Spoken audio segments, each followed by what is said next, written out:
हाँ तो बच्चों, कैसे हैं आप लोग। दुआ करते हैं आप लोग बहुत अच्छे होंगे, बिल्कुल स्वस्थ होंगे और अपनी अपनी बोर्ड की तैयारी में व्यस्त होंगे। जी हाँ बच्चों, मैं आप लोग के बीच बोर्ड के पैटर्न पे बोर्ड मॉडल क्वेश्चन को लेकर आ गया हूं, जिसमें बायोलॉजी के दूसरे चैप्टर श्वसन का आज दूसरा क्लास रहेगा। मैं सबसे पहले जो पढ़ाया हूं पहले क्लास में, उसका क्विक रिवीजन आप लोग के बीच करवाता हूं। ध्यान दीजिएगा और आप जहां भी बैठ के हमारे इस वीडियो को देख रहे हैं, पहले क्लास को देख चुके हैं, वो जरूर जवाब भी दीजिएगा। मैंने आपको बोला था श्वसन एक ऐसी जैविक क्रिया है जिसमें जीव जंतु वायुमंडलीय ऑक्सीजन को नाक या नासिका, श्वास नली या ट्रैकिया के माध्यम से फेफड़ा में पहुंचाई जाती है, जहां फेफड़ा की कुपिकाओं में उस ऑक्सीजन पहुंचती है और वहां ऑक्सीकरण की क्रिया होती है, जिसके फलस्वरूप कार्बन डाइऑक्साइड का निर्माण होता है और उस कार्बन डाइऑक्साइड को बाहर मुक्त किया जाता है। ये क्रियाएं कहलाती है श्वसन। श्वसन की क्रिया में आप एक फॉर्मेट में आपके सामने रखा हूं, इस ये है श्वसन तंत्र के अंगों के, आपका कह देगा कि मनुष्य के श्वसन तंत्र के अंगों का स्वच्छ नामांकन चित्र बनाएं। तो आप जरा ध्यान दीजिएगा, आपको फिगर बनाकर और उसका नामकरण भी करना है। ये तो मैं आपको फिगर बना के भी आपको जो है कि क्लियर दे दूंगा वीडियो, लेकिन आप इसके नामकरण से संबंधित समझ लीजिए एक बार। ये इसका नाक या नासिका है, जो आगे चलकर कंठ द्वार या लैरिक्स से मिलती है, और कंठ द्वार या लैरिक्स किससे मिल जाती है? श्वास नली या ट्रैकिया से। जो श्वास नली या ट्रैकिया जो है फेफड़ा से कनेक्टेड होते हैं, फेफड़ा से कनेक्टेड होते हैं। तो जरा गौर से सुनिए, मुख्य श्वसन अंगों के नाम आपका पूछ देगा कि मनुष्य के शरीर के मुख्य श्वसन के अंगों के नाम बताएं, तो आप सबसे पहले किसका नाम लेंगे? नाक या नासिका, श्वास नली या ट्रैकिया, और क्या बोलेंगे? फेफड़ा। क्या बोलेंगे? फेफड़ा।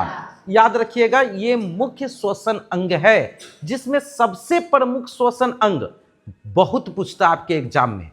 बोर्ड के एग्जाम में कई जीव जंतुओं का सबसे प्रमुख श्वसन अंग पूछा जाता है, जिसमें मनुष्य का भी पूछा जाता है। पूछ दे कि मनुष्य के शरीर का सबसे प्रमुख श्वसन अंग कौन सा होता है, तो क्या बोलेंगे? फेफड़ा।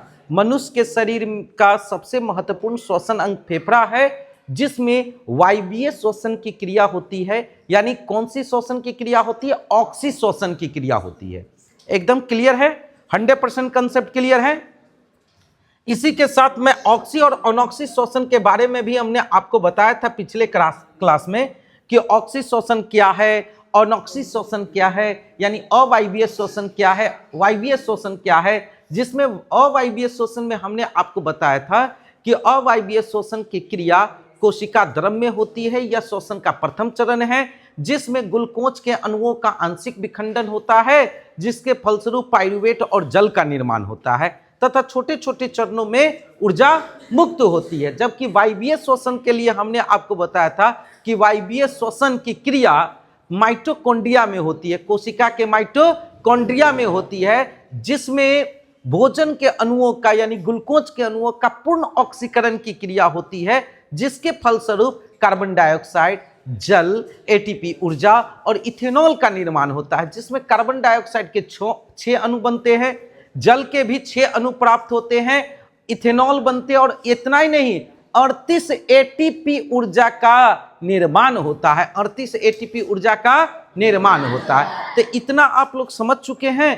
तो मैं अब आपको लेकर आगे बढ़ता हूं। आपका नेक्स्ट टॉपिक है एक क्वेश्चन है कि अत्यधिक बोर्ड मॉडल क्वेश्चन में आपको क्वेश्चन बैंक का क्वेश्चन दे रहा हूं, है कि नहीं, कि अत्यधिक व्यायाम के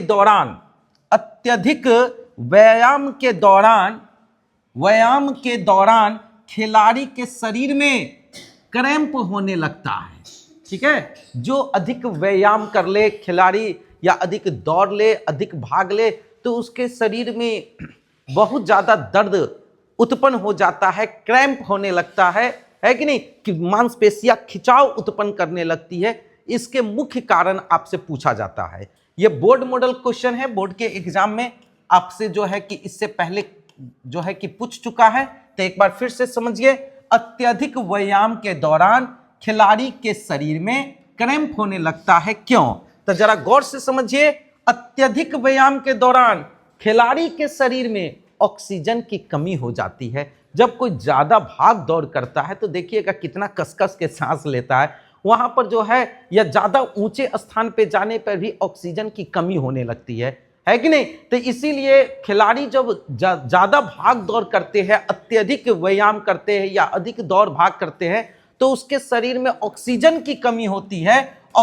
ऑक्सीजन, उसके शरीर में ऑक्सीजन की कमी होती है तथा पानी का अभाव हो जाता है, ठीक है, जिससे मांसपेशियों में दर्द की अनुभूति होती है तथा शरीर में क्रैम्प होने लगता है। मैंने जो बताया है उस पॉइंट को एक बार फिर से समझिएगा। मैंने बोला कि अत्यधिक व्यायाम के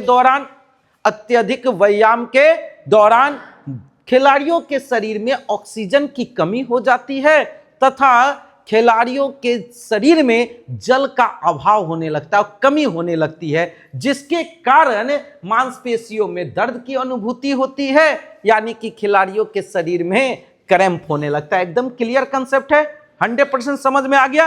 अब मैं आपको लेकर और आगे की ओर चलता हूं। एक श्वसन से ही रिलेटेड क्वेश्चन है, श्वासोच्छ्वास। जी हां बच्चों, आप लोग ध्यान दीजिएगा, श्वासोच्छ्वास क्या है तो जरा गौर से सुनिए। यह श्वसन की ही क्रिया है जिसमें वायुमंडलीय ऑक्सीजन को नाक या नासिका, श्वास नली या ट्रैकिया के माध्यम से कहां पहुंचाई जाती है, फेफड़ा के अंदर ग्रहण किया जाता है एवं शरीर के अंदर बनने वाले कार्बन डाइऑक्साइड को बाहर मुक्त करने की क्रिया श्वासोच्छ्वास कहलाती है। एक बार फिर से समझिए, मैंने बोला क्या कि जब ऑक्सीजन को नाक या नासिका, श्वास नली या ट्रैकिया के माध्यम से फेफड़ा के अंदर पहुंचाई जाती है, जिसके कारण जो ऑक्सीजन जब शरीर के अंदर पहुंचती है तो कौन सी क्रिया होती है, वायवीय श्वसन की क्रिया यानी ऑक्सीश्वसन की क्रिया होती है। ऑक्सीजन जिससे भी क्रिया करे ऑक्सीकरण की क्रिया कहलाती है, यानी ऑक्सीकरण की क्रिया होती है जिसके फलस्वरूप जो ऊर्जा के रूप में कार्बन डाइऑक्साइड बनते हैं, उस कार्बन डाइऑक्साइड को बाहर मुक्त करने की क्रिया कहलाती है श्वासोच्छ्वास। एकदम क्लियर। इतना ही नहीं, अब आपको लेकर हम आगे की ओर चढ़ रहे हैं भाई, जो जरा गौर से सुनिए। तो सर श्वसन की क्रिया और श्वासोच्छ्वास की क्रिया दोनों तो लगभग आप सेम ही बता रहे हैं। श्वसन और श्वासोच्छ्वास तो लगभग मिलता जुलता है, लेकिन उस दोनों में भी अंतर है। तो हम अब आपको एक बोर्ड मॉडल क्वेश्चन जो इसके पहले बिहार बोर्ड के एग्जाम में पूछे गया है, श्वसन और श्वासोच्छ्वास में अंतर, इसको हम आप लोग के बीच क्लियर करते। जरा ध्यान दीजिएगा, श्वसन एक जैव रासायनिक क्रिया है, किंतु श्वासोच्छ्वास जो है एक यांत्रिक क्रिया है। यानी कि श्वसन जो है ना, हमने आज के क्लास में भी आपका पहला ही मैंने श्वसन को ही जो है कि क्विक रिवीजन में लिया है, जिसमें हमने आपको पहले ही बता दिया कि वह जैविक रासायनिक क्रियाएं जिसमें जीव वायुमंडलीय ऑक्सीजन को नाक या नासिका, श्वास नली या ट्रैकिया के माध्यम से, फेफड़ा के माध्यम से शरीर के अंदर पहुंचाई जाती है, जहां वो ऑक्सीजन ग्लूकोज के अणु के साथ मिलकर पूर्ण ऑक्सीकरण की क्रिया करके कार्बन डाइऑक्साइड, जल, एटीपी ऊर्जा और इथेनॉल का निर्माण करती है, और उस कार्बन डाइऑक्साइड को फिर पुनः बाहर मुक्त करने की क्रिया श्वसन कहलाती है। यानी कि ये एक कंप्लीट क्रिया है जिसमें जीव जंतु ऑक्सीजन को ग्रहण कर रहा है और कार्बन डाइऑक्साइड बनाकर उसको बाहर छोड़ रहा है, यानी कि ये एक रासायनिक क्रिया है। इसीलिए श्वसन एक जैव रासायनिक क्रिया है। लेकिन जब श्वसन की क्रिया के लिए जब हम ऑक्सीजन को अंदर ग्रहण करते हैं, यांत्रिक क्रिया, वो ऑक्सीजन गति करके जो है कि फेफड़ा तक पहुंचती है और बनने वाला कार्बन डाइऑक्साइड को फिर पुनः गति करके बाहर भेजती है, यानी कि यांत्रिक क्रिया कराती है। यह यांत्रिक क्रिया ही श्वासोच्छ्वास के लिए उपयोगी होता है। यानी कि हम बोल सकते हैं श्वसन एक जैव रासायनिक, जीव जंतुओं के द्वारा होने वाली रासायनिक क्रिया है, किंतु श्वासोच्छ्वास एक कैसी क्रिया है, यांत्रिक क्रिया है। यांत्रिक क्रिया में गतिज ऊर्जा आता है, यांत्रिक में गतिज और स्थितिज दोनों आते हैं। तो यहां पर देख लीजिए ना, ऑक्सीजन भी गति कर रहा है, कार्बन डाइऑक्साइड बनने के बाद भी उसको बाहर मुक्त कर रहे हैं, वो भी गति करते हुए आपको जो है कि मिल रहा है। इसीलिए इसको हम कौन सी क्रिया कहेंगे? यांत्रिक क्रिया कहेंगे। अब आ जाइए, श्वसन की क्रिया में ऊर्जा का उत्पादन होता है। श्वसन की क्रिया में ऊर्जा का उत्पादन होता है। कहां होता है? कोशिका में। कोशिका के किस भाग में? माइटोकॉन्ड्रिया में ऊर्जा का उत्पादन होता है। इसीलिए माइटोकॉन्ड्रिया को ऊर्जा गृह भी कहा जाता है या पावर हाउस भी कहा जाता है। इतना ही नहीं बच्चों, इस क्रिया में ऊर्जा का उत्पादन नहीं होता है। याद रखिएगा, श्वासोच्छ्वास जो है श्वसन के बाद जो एक फंक्शन को बताता है, ऑक्सीजन ग्रहण करना और बनने वाले कार्बन डाइऑक्साइड को बाहर मुक्त करना, इसको श्वासोच्छ्वास बताता है। लेकिन श्वसन जो है ना, कंप्लीट क्रिया को हम कहते हैं। इसीलिए इस क्रिया में ऊर्जा का उत्पादन होता है श्वसन की क्रिया में, लेकिन श्वासोच्छ्वास में ऊर्जा का उत्पादन नहीं होता है। एटलीस्ट मैं आपको यह भी बता दूं कि इस क्रिया के लिए एंजाइम की आवश्यकता होती है। जैसे भोजन का पाचन होगा तो बिना एंजाइम के वो हो नहीं सकता। इसीलिए श्वसन की क्रिया के लिए भोजन के अणु, पचे हुए भोजन की अणु की आवश्यकता भी होती है और ऑक्सीजन की भी आवश्यकता होती है। यानी कि दोनों की आवश्यकता के फलस्वरूप ही हम श्वसन की क्रिया को पूरी कंप्लीट कर पाते हैं। और भोजन के पाचन के लिए या इस फंक्शन को पूरा करने के लिए बिना एंजाइम्स के ये कंप्लीट नहीं हो सकता है। लेकिन ये क्या है? इसके लिए श्वासोच्छ्वास के लिए मेरे बच्चों एंजाइम्स की कोई आवश्यकता नहीं है। ये तो फंक्शन को केवल रिलीज करता है। इसीलिए इस क्रिया के लिए एंजाइम की आवश्यकता नहीं होती है। एकदम 100% क्लियर है। मैंने क्या बोला है? श्वसन एक जैव रासायनिक क्रिया है और श्वासोच्छ्वास एक यांत्रिक क्रिया है। बिल्कुल सही जवाब। श्वसन की क्रिया में ऊर्जा का उत्पादन होता है और श्वासोच्छ्वास की क्रिया में ऊर्जा का उत्पादन नहीं होता है। श्वसन की क्रिया के लिए एंजाइम्स की आवश्यकता होती है, लेकिन श्वासोच्छ्वास की क्रिया के लिए एंजाइम्स की आवश्यकता नहीं होती है। आई होप कि आप लोग बहुत ही अच्छे तरीके से इसको समझे होंगे। अब मैं आगे की ओर बढ़ता हूं और आगे है श्वास नली या ट्रैकिया। मैंने आपको बताया था कि मनुष्य के शरीर के जो मुख्य श्वसन अंग है वो है नाक या नासिका, श्वास नली या ट्रैकिया और तीसरा है फेफड़ा, है कि नहीं? और इसका स्वच्छ नामांकन चित्र भी आप लोग के बोर्ड के एग्जाम के लिए बहुत ही उपयोगी है, बहुत ही महत्वपूर्ण माना जाता है। ठीक है, तो सबसे पहले हम ना एक एक करके श्वास नली या ट्रैकिया से पहले हम आपको नाक या नासिका बताते हैं।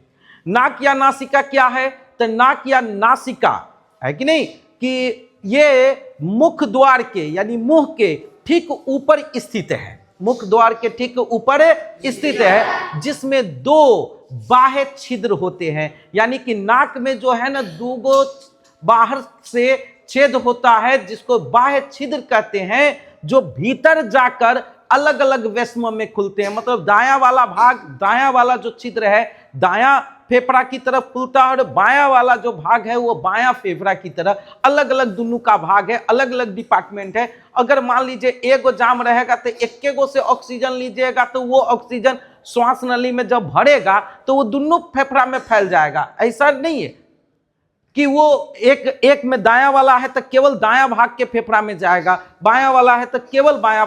लेकिन दोनों नाक अगर मान लीजिए आपका फ्रेश है, एकदम क्लियर है, तो जो भी ऑक्सीजन दोनों नाक के माध्यम से लेंगे, दोनों छिद्र के माध्यम से लेंगे, तो दोनों जब साथ में ऑक्सीजन का दबाव जाएगा तो दोनों दायां वाला दायां फेफड़ा की तरफ मूव करेगा, बायां वाला बायां फेफड़ा की तरफ मूव करेगा। बात समझ में आया कि नहीं? अगर कोई एक जाम है, एक ओपन है, तो क्या होगा? एक से जब ऑक्सीजन लीजिएगा वो ऑक्सीजन श्वास नली या ट्रैकिया में भरेगा।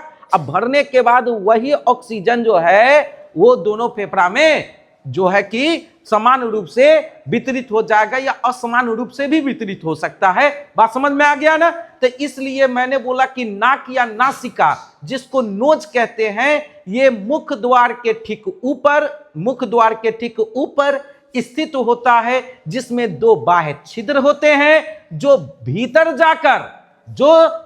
जाकर अलग अलग वैष्णवों में खुलते हैं। दायां वाला दायां भाग में खुलता है यानी दायां वेस में खुलता है, और बायां वाला बायां भाग यानी वाया वेस में खुलता है। क्या किसी को दिक्कत? 100% समझ में आ गया? मैंने क्या बोला? नाक या नासिका मनुष्य के शरीर में मुख के ठीक ऊपर स्थित होता है, जिसमें दो बाह्य छिद्र होते हैं, जिसमें दो बाह्य छिद्र होते हैं जो भीतर जाकर अलग अलग वेस्मों में खुलते हैं। यह श्वसन का एक महत्वपूर्ण अंग है, यह श्वसन का बहुत ही महत्वपूर्ण अंग है। लेकिन अब आइए, श्वास नली या ट्रैकिया क्या है, इसको समझिए। तो श्वास नली या ट्रैकिया में असल में होता क्या है कि ये मनुष्य के शरीर का तो महत्वपूर्ण अंग है ही, ठीक, किंतु ये कीड़े मकोड़े जितने भी है ना, कीड़ा मकोड़ा जैसे टिड्डा को आप जानते होइएगा, जिसको इंग्लिश में ग्रास हॉपर भी कहते हैं, जिसको आप लोग अपनी भाषा में याद कीजिएगा। जो भी हमारे यूपी बिहार के बच्चे देख रहे हैं, झारखंड के बच्चे देख रहे हैं, वो इस चीज को अच्छे से समझते होंगे। भगवान का घोड़ा हरा कलर का रहता है, जो घास खाता है बउआ, उसके शरीर में जो श्वास नली या ट्रैकिया है वो श्वसन का सबसे महत्वपूर्ण अंग है।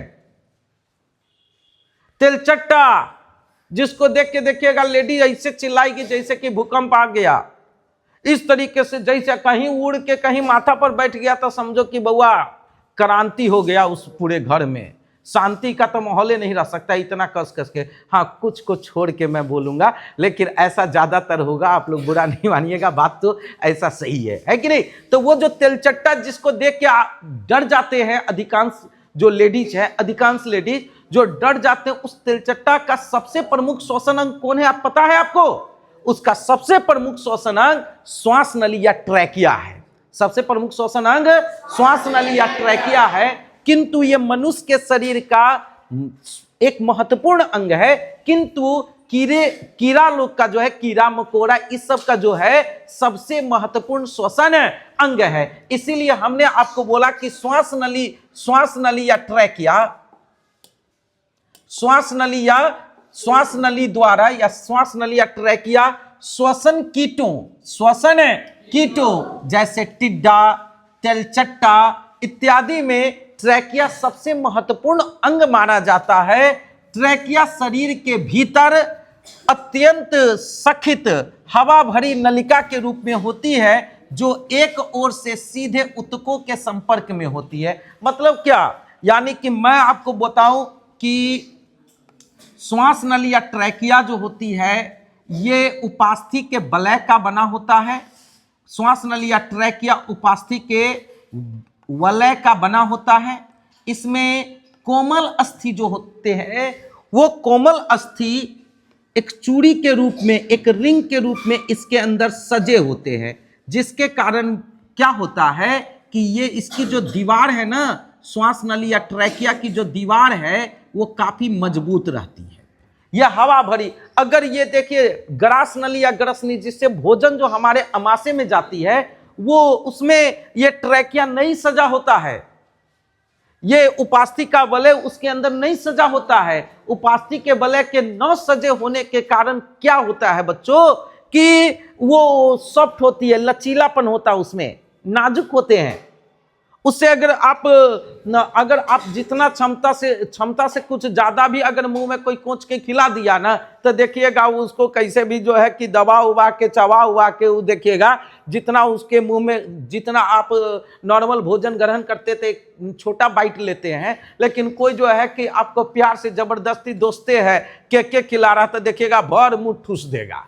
अब भर मुंह भाई उतना बड़ा तो ये नहीं है, फिर भी वो चीज आराम से आप पेट के अंदर जो है कि जाने देते हैं आराम से। तो वो पेट के अंदर किस नली से होके जाता है, यानी अमाशय में जो वो पहुंचती है तो किससे होके पहुंचती है? ग्रास नली ग्रसनी से होके, जो कि सॉफ्ट नली है, ऐसी दीवार है जो आवश्यकता के अनुसार से एडजस्ट कर सकती है। लेकिन श्वास नली या ट्रैकिया ऐसा नहीं है, जितनी नली है उतनी ही मोटी नली रहेगी, न उससे ज्यादा होगी न उससे कम होगी। अगर ये नली के ऊपर ये उपास्थि का वलय श्रृंखलाबद्ध तरीकों से सजा हुआ न होता, तो जितना बार सांस लेते ना कंठ के पास उतना बार फूलता, कहीं कस के सांस लेते तो कस के फूलता।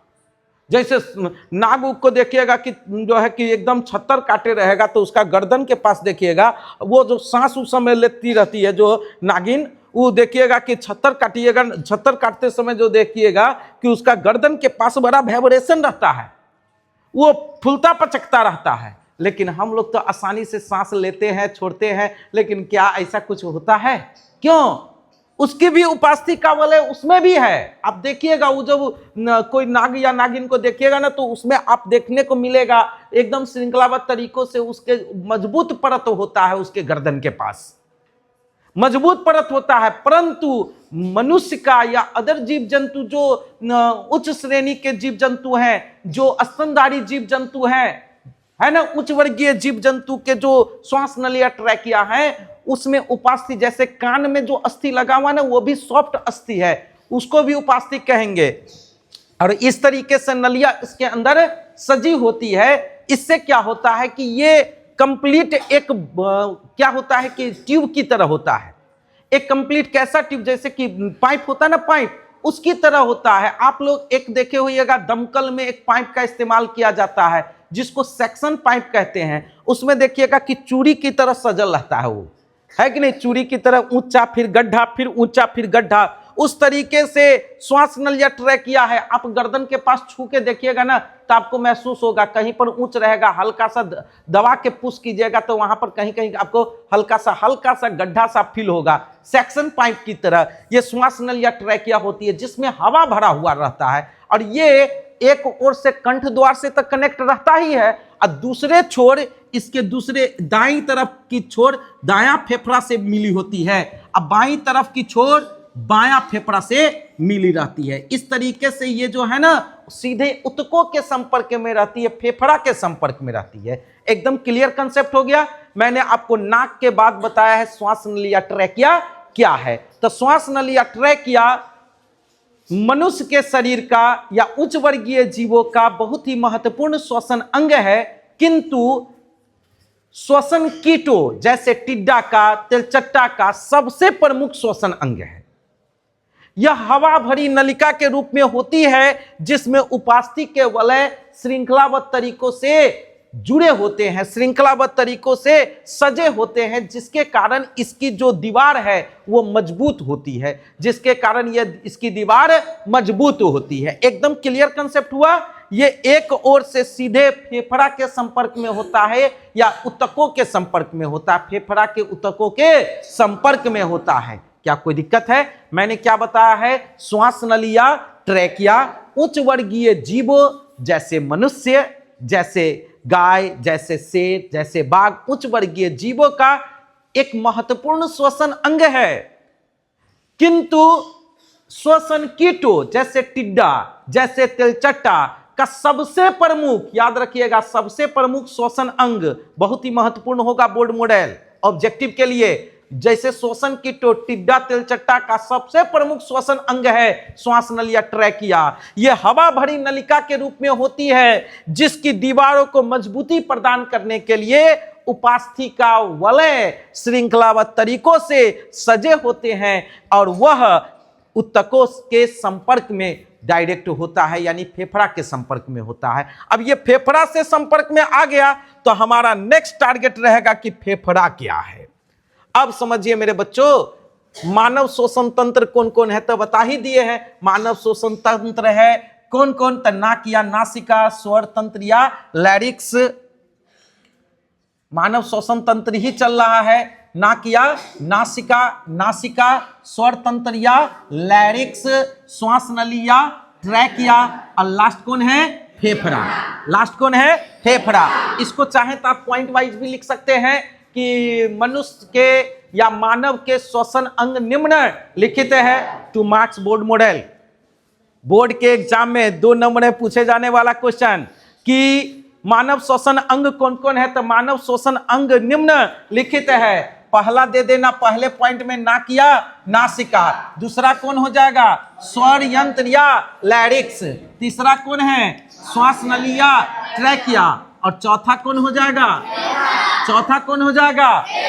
मैंने नाक या नासिका के बारे में आपको बताया है कि नाक या नासिका मुख द्वार के ठीक ऊपर स्थित होती है, जो बाहर से जो है कि दो बाह्य छिद्र होता है जो भीतर जाकर अलग अलग भागों में अलग अलग वेस्मों में खुलती है। बता दिए हैं स्वर तंत्र या लैरिक्स, स्वर, इसमें स्वर तंत्र नाम ही से पता चल रहा है, ऐसा तंत्र जो जिससे स्वर उत्पन्न हो, जो लैरिक्स उत्पन्न करती हो, साउंड उत्पन्न करने में मदद करती हो, ऐसे तंत्र को स्वर तंत्र या लैरिक्स कहते हैं। स्वर तंत्र या लैरिक्स से एक बॉक्स के रूप में होता है, जिस बॉक्स से दो नलियां जो है कि कनेक्टेड रहती है। आगे से श्वास नली या ट्रैकिया जो फेफड़ा से कनेक्ट होती है, और उसी बॉक्स से एक पीछे से नली निकलती है जिसको हम ग्रास नली या ग्रसनी कहते हैं। बाई फिगर मैं आप लोग को डायग्राम के साथ ही इस चीज को क्लियर किया भी हूं पिछले वीडियो में, अब फिर आगे भी मैं कर दूंगा। ठीक है, अब इतनी बात समझ गए।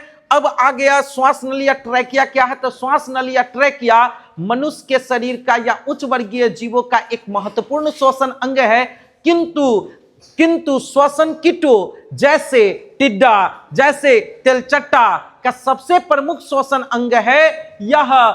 यह हवा भरी नलिका के रूप में होती है, जिसकी दीवारों को मजबूती प्रदान करने के लिए उपास्थिका वलय श्रृंखलाबद्ध तरीकों से सजे होते हैं, श्रृंखलाबद्ध तरीकों से सजे होते हैं। अब मैं आपको बता दूं फेफड़ा क्या है, फेफड़ा को भी समझ लीजिए। तब फेफड़ा को समझाने के लिए नासिका भी आपको दे ही दिया है, श्वास नली या ट्रैकिया दे दिया। श्वास नली या ट्रैकिया की लंबाई आपको नहीं बता पाए हैं बच्चों। श्वास नली या ट्रैकिया की लंबाई मनुष्य का करीब 11 सेंटीमीटर लंबी होती है, मनुष्य का करीब 11 सेंटीमीटर लंबी होती है। और उसकी जो मोटाई होती है ना, नली की जो मोटाई होती है वो लगभग 16 मिलीमीटर होती है। एकदम क्लियर है मैंने क्या बोला? श्वास नली या ट्रैकिया की लंबाई कितनी होती है? 11 सेंटीमीटर, और उसकी जो मोटाई है वो कितनी 16 मिलीमीटर होती है। ट्रैकिया की पतली दीवार को मजबूती प्रदान करने के लिए उपास्थिका वलय अपूर्ण वलय इसकी पूरी लंबाई में सजा होता है, पूरी लंबाई में सजा होता है। एकदम क्लियर है। लास्ट में आपको एक बार फिर से आगे की ओर बढ़ता हूं और फेफड़ा की तरफ आते हैं। बच्चों ध्यान देना, फेफड़ा को समझ लीजिए, ये आपके लिए इंपॉर्टेंट क्वेश्चन होगा, ठीक ना। फेफड़ा उच्च वर्गीय जीवों का, जैसे मनुष्य का सबसे महत्वपूर्ण श्वसन अंग है।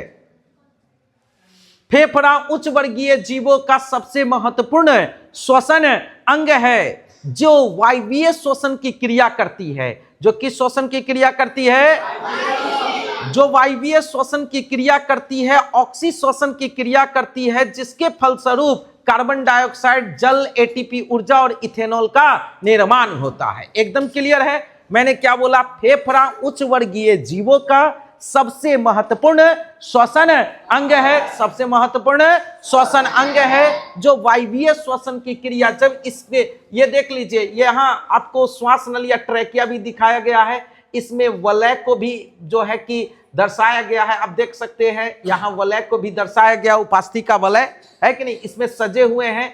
इसकी लंबाई जो होती है वो कितनी होती है? 11 सेंटीमीटर, और इसकी जो मोटाई होती है वो कितना? 16 मिलीमीटर। 16 मिलीमीटर। ये किससे जुड़ा होता है? फेफड़ा से। ये श्वास नली या ट्रैकिया किससे जुड़ा होता है? फेफड़ा से। जब ऑक्सीजन इस श्वास नली या ट्रैकिया के माध्यम से पहुंचती है किसमें? फेफड़ा में। तब फेफड़ा की जो कॉर्नर पॉइंट देख रहे हैं, इसको कुपिका कहते हैं। इसको क्या कहते हैं? कुपिका, यानी फुफ्फुस आवरण। जब इस कुपिका में आती है ऑक्सीजन, तो इसके चारों ओर जो दीवार देख रहे हैं ना, दीवार, ये चारों ओर जो दीवार है, इस दीवार में इसमें जो है भरा होता है विऑक्सीजनित रक्त। मतलब ऐसा रक्त जिस रक्त में ऑक्सीजन की कमी होती है, यानी कि ऐसा रक्त जो हमारे शरीर में उसका निर्माण तो होता है। हम लोग जो भोजन ग्रहण करते नहीं कहते हैं कि ये इतना खाता है, खून नहीं बन रहा है। अरे भाई, खून तो बनता है, लेकिन वो खून आपके शरीर में, हृदय जो है, तीसरे चैप्टर में जो हम आपको हट पढ़ाएंगे, वो हट का काम क्या है कि शरीर के प्रत्येक भाग में जो बनने वाले विऑक्सीजनित रक्त है, ऐसा रक्त आपके शरीर में बन रहा है। जिस रक्त में ऑक्सीजन उपस्थित नहीं है, वो रक्त को जो है कि हृदय खींच के भेज देती है कहाँ? फेफड़ा में। फेफड़ा की दीवार में जब वो रक्त आती है, अब फिर ऑक्सीजन को जो है कि इस श्वास नली या ट्रैकिया के माध्यम से फेफड़ा की कुपिका में पहुंचाया जाता है। कुपिका में जाकर ऑक्सीजन पूरे फेफड़ा में फैलती है, और जब फेफड़ा में ऑक्सीजन आती है तो बुआ पहले से इंतजार था रक्त को, ऐसा रक्त जिसमें ऑक्सीजन नहीं है, मतलब वो ऑक्सीजन का प्यासा रक्त है, अब उसको चाहिए ऑक्सीजन। वो इंतजारे में था कि ऑक्सीजन भाई कब आओगे। अब जैसे ऑक्सीजन आया तो वो भी ऑक्सीजनित रक्त और वो ऑक्सीजन के साथ मिलती है, और जब ऑक्सीजन के साथ मिलेगी तो कौन सी क्रिया होगी? ऑक्सीकरण की क्रिया। कौन सी क्रिया? ऑक्सीकरण की क्रिया। और इस क्रिया के फलस्वरूप वो शुद्ध रक्त बन जाते हैं, जिसको ऑक्सीजनित रक्त कहते हैं, और उसके फलस्वरूप जो ऊर्जा बनता है वो ऊर्जा को बाहर मुक्त कर दिया जाता है। बात समझ में आ गया ना? यानी यह श्वसन की क्रिया वायवीय श्वसन, ऑक्सी श्वसन की क्रिया कहलाती है। तीसरे चैप्टर में ये आपको डिटेल नॉलेज के साथ रक्त में आपको हम पढ़ाएंगे। अभी आपको फेफड़ा का एक फंक्शन मात्र बताएं, क्रिया समझाएं कि फेफड़ा मनुष्य के शरीर का या उच्च वर्गीय जीवों का सबसे महत्वपूर्ण श्वसन अंग है, जो वायवीय श्वसन की क्रिया करती है। जो कौन सी श्वसन की क्रिया करती है? जो वायवीय श्वसन की क्रिया करती है, जिसके फलस्वरूप ऊर्जा का निर्माण होता है और ऊर्जा को बाहर मुक्त किया जाता है। यह आपको जो है कि फेफड़ा से संबंधित एक क्वेश्चन बोर्ड के एग्जाम में बहुत पूछ देता है, मनुष्य के शरीर का सबसे प्रमुख श्वसन अंग निम्न में से कौन है? ए नाक या नासिका, दोनों में से कोई दे देगा। बी श्वास नली या ट्रैकिया दे देगा। सी आपको दे देगा फेफड़ा, और डी दे देगा कोई नहीं। क्या बोलोगे? फेफड़ा सबसे महत्वपूर्ण पूछा है तो क्या बोलेंगे? फेफड़ा। पूछ देगा कि निम्न में से कौन मनुष्य के शरीर का सबसे प्रमुख श्वसन अंग है तो क्या बोलोगे? फेफड़ा। ऐसे न पूछ के ऐसे भी पूछ सकता है कि निम्न में से कौन मनुष्य के शरीर का श्वसन अंग है? ऑप्शन ए नाक, बी श्वास नली, सी फेफड़ा, डी इनमें से सभी। क्या जवाब क्या दोगे भैया?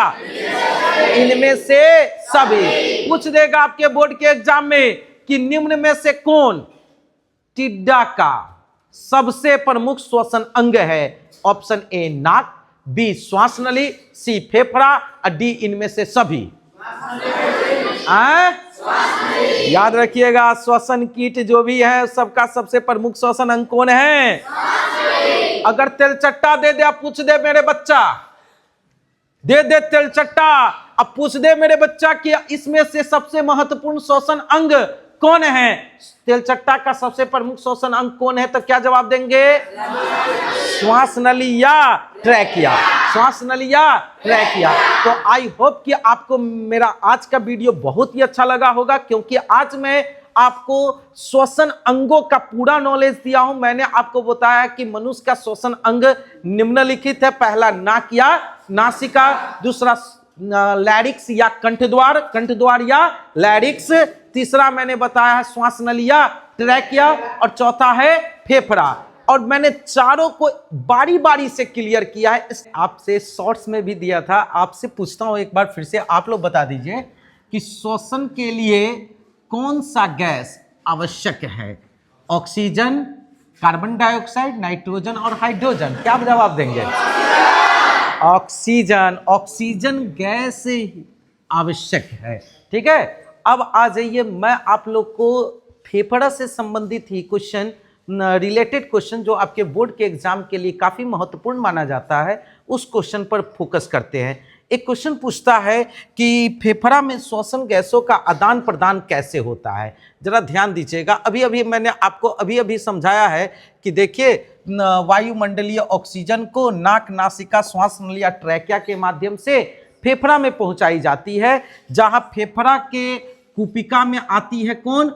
ऑक्सीजन। फेफड़ा के कुपिका में कौन आती है? ऑक्सीजन। और फेफड़ा के दीवार के चारों ओर विऑक्सीजनित रक्त भरे होते हैं। फेफड़ा के दीवार के चारों ओर कौन रक्त भरा होता है? विऑक्सीजनित रक्त भरे होते हैं, जिस रक्त को ऑक्सीजन की आवश्यकता होती है। जिस रक्त में ऑक्सीजन की कमी के कारण ही उसका नाम पड़ा विऑक्सीजनित रक्त, यानी बिना ऑक्सीजन के रक्त, जिसको अशुद्ध रक्त भी कहते हैं। क्यों भाई? क्योंकि उस रक्त में ऑक्सीजन नहीं होता है, इसीलिए उस रक्त को अशुद्ध रक्त बोला जाता है। और जब ऑक्सीजन पहुंचती है फेफड़ा में तो वो ऑक्सीजन विऑक्सीजनित रक्त के साथ, वो ऑक्सीजन विऑक्सीजनित रक्त के साथ मिल जाती है। इस मिलने की क्रिया को विऑक्सीजनित रक्त के साथ मिल जाती है, और विऑक्सीजनित रक्त के साथ मिलने की क्रिया कहलाती है ऑक्सीकरण की क्रिया, जिसके फलस्वरूप ऑक्सीजनित रक्त यानी कि शुद्ध रक्त का निर्माण होता है। ऑक्सीजनित रक्त यानी कि किस रक्त का निर्माण होता है? शुद्ध रक्त का निर्माण होता है। ऑक्सीजनित रक्त यानी शुद्ध रक्त का निर्माण होता है, और उस शुद्ध रक्त को पुनः कौन ग्रहण कर लेती है?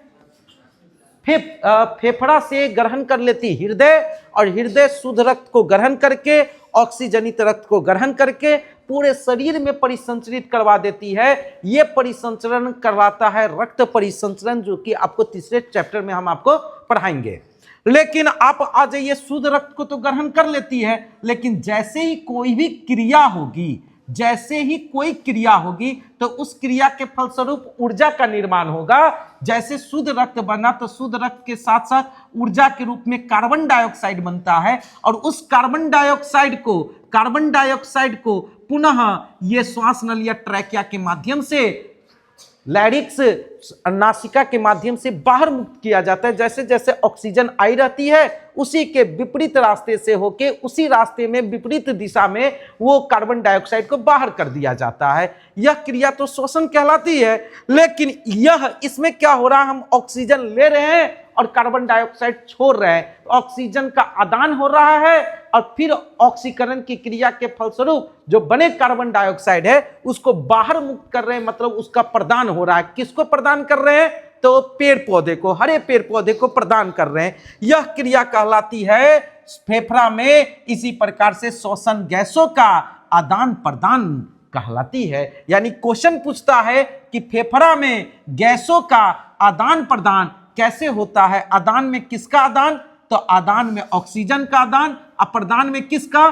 कार्बन डाइऑक्साइड का प्रदान। ये कैसे होता है? तो हम बोलेंगे कि वायुमंडलीय ऑक्सीजन को नाक या नासिका, श्वास नली या ट्रैकिया, लैरिक्स के माध्यम से कहां पहुंचाया जाता है? फेफड़ा में। फेफड़ा के कुपिका में ऑक्सीजन पहुंचती है तथा फेफड़ा की दीवारों के चारों ओर विऑक्सीजनित रक्त का घना जाल होता है। उस विऑक्सीजनित रक्त के साथ ऑक्सीजन मिलकर ऑक्सीकरण की क्रिया करती है, जो ऑक्सीकरण की क्रिया के फलस्वरूप जो शुद्ध रक्त यानी ऑक्सीजनित रक्त का निर्माण होता है और ऊर्जा का निर्माण होता है। उस ऑक्सीजनित रक्त यानी शुद्ध रक्त को हृदय पुनः ग्रहण कर लेती है और पूरे शरीर में रक्त परिसंचरण करवा देती है, तथा बने कार्बन डाइऑक्साइड के रूप में जो ऊर्जा का निर्माण हुआ है उस ऊर्जा को बाहर मुक्त कर दिया जाता है। इस प्रकार से ऑक्सीजन ग्रहण करके कार्बन डाइऑक्साइड को बाहर मुक्त करना फेफड़ा में श्वसन गैसों का आदान प्रदान कहलाता है। बच्चों, क्या कोई दिक्कत है? 100% समझ में आ गया? अब आइए एक और क्वेश्चन इससे रिलेटेड है कि कार्बोक्सी हीमोग्लोबिन का निर्माण कैसे होता है। एक क्वेश्चन और इससे रिलेटेड, कार्बोक्सी हीमोग्लोबिन का निर्माण कैसे होता है। तो एक बात आपसे, हम आप ही लोग से पूछते हैं, आप ऑक्सीजन लिए तो क्या बना? Carbon dioxide. यानी ऑक्सीजन टूटा तो वो ऑक्सीकरण की क्रिया हुई, उसके फलस्वरूप बना कार्बन डाइऑक्साइड ऊर्जा के रूप में। पेड़ पौधे लेते हैं, हरे पेड़ पौधे लेते हैं क्या? Carbon dioxide. उसके क्रिया के फलस्वरूप टूटने के बाद किसका निर्माण होता है? तो यहां देखिए कार्बोक्सी, कार्बोक्सी का अर्थ हुआ कार्बन, कार्बन जोड़ oxy, that means carbon dioxide, that means carbon dioxide. और हीमोग्लोबिन पाई जाती है रक्त में, जिसका अनुसूत्र होता है O4। जिसका अनुसूत्र क्या होता है? O4। यानी इसी हीमोग्लोबिन के कारण ही रक्त का रंग लाल होता है। यह रक्त में प्रोटीन वर्णक का कार्य करती है। यह हीमोग्लोबिन रक्त में प्रोटीन वर्णक का कार्य करती है। ये कार्बोक्सी हीमोग्लोबिन जब टूटता है, ये टूटकर बनाता है हीमोग्लोबिन और ऑक्सीजन, यानी कार्बोक्सी यानी कार्बन डाइऑक्साइड टूटेगा तो बनेगा ऑक्सीजन। तो उसी प्रकार से कार्बोक्सी हीमोग्लोबिन टूटेगा तो हीमोग्लोबिन रह ही जाएगा, बस कार्बन डाइऑक्साइड टूट के कार्बोक्सी टूट के बनेगा ऑक्सीजन। तो एकदम क्लियर है, यानी कि हीमोग्लोबिन टूटकर कार्बोक्सी हीमोग्लोबिन टूटकर हीमोग्लोबिन तथा ऑक्सीजन का निर्माण करता है। इस तरह से ऑक्सीजन विभिन्न कोशिकाओं तक पहुंचता है, जहां इसका उपयोग भोजन के अणुओं को ऑक्सीकृत करने में, यानी ये भोजन के अणु के साथ मिलकर, हमने जो आपको ग्लूकोज के अणु के साथ की क्रिया जो बताया है, यही ऑक्सीजन जाती है भोजन के अणुओं के साथ मिलकर कोशिका के माइटोकॉन्ड्रिया में पूर्ण ऑक्सीकरण की क्रिया करती है, जिसके फलस्वरूप बनाती है कार्बन डाइऑक्साइड के 6 अणु, जल के 6 अणु, है ना। उसके बाद बनाती है 38 एटीपी ऊर्जा का निर्माण करती है, और इसी के साथ इथेनॉल का भी निर्माण करती है। इसी के साथ किसका निर्माण करती है? इथेनॉल का निर्माण करती है, यानी कि C2H5OH का निर्माण करती है। क्लियर? और ये जो बनता है ना, ये कार्बन डाइऑक्साइड यहां तो बन गया, मैंने आपको बताया था कार्बन डाइऑक्साइड बना, भोजन के अणु के साथ ऑक्सीजन मिलकर पूर्ण ऑक्सीकरण की क्रिया करके कार्बन डाइऑक्साइड, जल, एटीपी ऊर्जा और इथेनॉल तो बनाया। अब ये कार्बन डाइऑक्साइड क्या करता है? तो कार्बन डाइऑक्साइड करता है, ये रक्त के साथ ये कार्बन डाइऑक्साइड मिलता है, और रक्त में किसके साथ मिलता है? तो रक्त के हीमोग्लोबिन के साथ मिलता है, हीमोग्लोबिन के साथ मिलता है। और रक्त के हीमोग्लोबिन मतलब O4 के साथ मिलता है तो बनाता है कार्बन डाइऑक्साइड को क्या पढ़ेंगे? कार्बोक्सी। कार्बन डाइऑक्साइड को क्या पढ़ेंगे? कार्बोक्सी। और हीमोग्लोबिन यानी हीमोग्लोबिन कार्बोक्सी हीमोग्लोबिन का निर्माण करता है। इस प्रकार कार्बोक्सी हीमोग्लोबिन का निर्माण होता है। आपसे क्वेश्चन पूछ रहा है कार्बोक्सी हीमोग्लोबिन कैसे बनाए जाते हैं या कैसे इसका निर्माण होता है? तो हमने बोला कार्बोक्सी हीमोग्लोबिन टूटकर ऑक्सी हीमोग्लोबिन यानी ऑक्सीजन तथा हीमोग्लोबिन का निर्माण होता है, जो ऑक्सीजन भोजन के अणु के साथ मिलकर पूर्ण ऑक्सीकरण की क्रिया करती है, जिसके फलस्वरूप कार्बन डाइऑक्साइड, जल, एटीपी ऊर्जा और इथेनॉल का निर्माण करती है, जो कार्बन डाइऑक्साइड रक्त के हीमोग्लोबिन से मिलकर कार्बोक्सी हीमोग्लोबिन का निर्माण करता है। कार्बोक्सी हीमोग्लोबिन का निर्माण करता है। मेरे बच्चों, आप लोग को समझ में आया कि नहीं? बोर्ड मॉडल कुछ ऑब्जेक्टिव क्वेश्चन आपके सामने मैं ला रहा हूं, जरा ध्यान दीजिएगा। आपसे एक क्वेश्चन, ये इसमें से एक क्वेश्चन आपके बोर्ड में जरूर देखने को मिल जाएगा।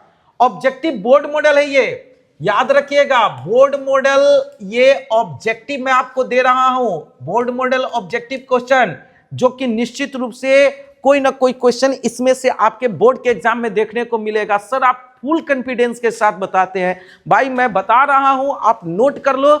आई होप कि आप जब एग्जाम दोगे ना तो आपको पूरी बात मेरी याद आ जाएगी।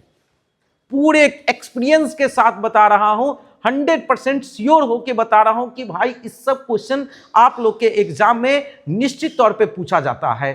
तो इसीलिए मैं सबसे पहली क्वेश्चन आप सबसे करता हूं कि सबसे महत्वपूर्ण श्वसन अंग का लिस्ट दिया गया है कि किस जीव का सबसे महत्वपूर्ण श्वसन अंग कौन सा है। तो सबसे पहले हम बात करेंगे मछली की। किसकी बात करेंगे? मछली की। मछली की सबसे प्रमुख श्वसन अंग का नाम क्या है?